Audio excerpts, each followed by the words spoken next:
Namo Aditava. Thanks so much for joining me today for our daily practice check-in.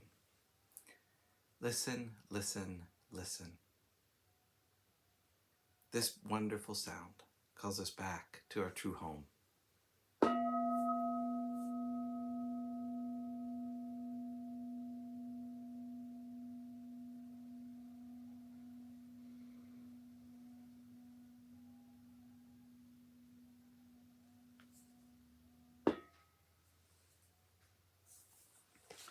The first mindfulness training. Aware of the suffering caused by the destruction of life, I vow to cultivate compassion and learn ways to protect the lives of people, animals, plants, and minerals. I'm determined not to kill, not to let others kill, and not to condone any act of killing in the world, in my thinking, or in my way of life.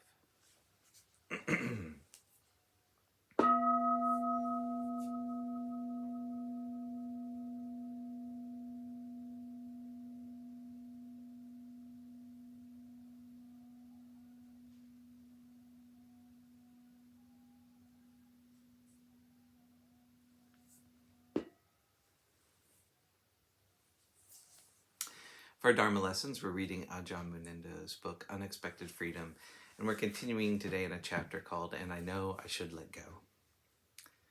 The way things appear to be is just the way they appear. With mindfulness, we can allow them to be, including the feeling of loneliness when it comes up.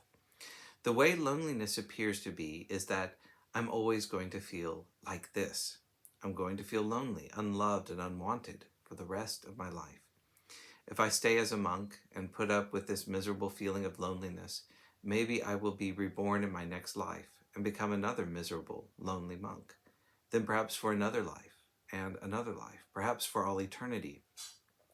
When we get lost in a state of fear, it feels like an eternity. That's why people talk of hell being eternal. Of course, no conditioned phenomena can be eternal. If there is a hell, and probably there is, it's not a permanent condition.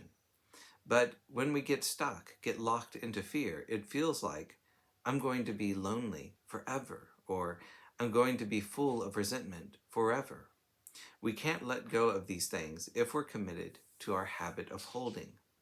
However, if we do, little by little, gradually prepare ourselves and practice regularly in a sensitive, mindful way, then the strength of mindfulness can sustain us in a hellish situation.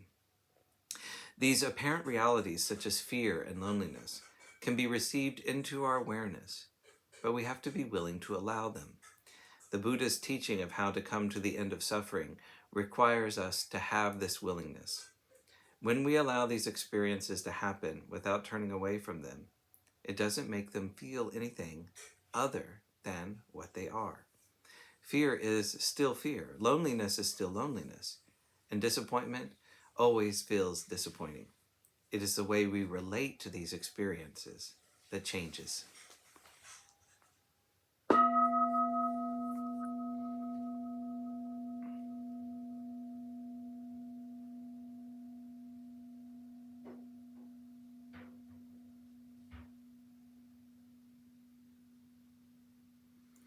May all beings be well. May all beings be happy. May all beings be peaceful.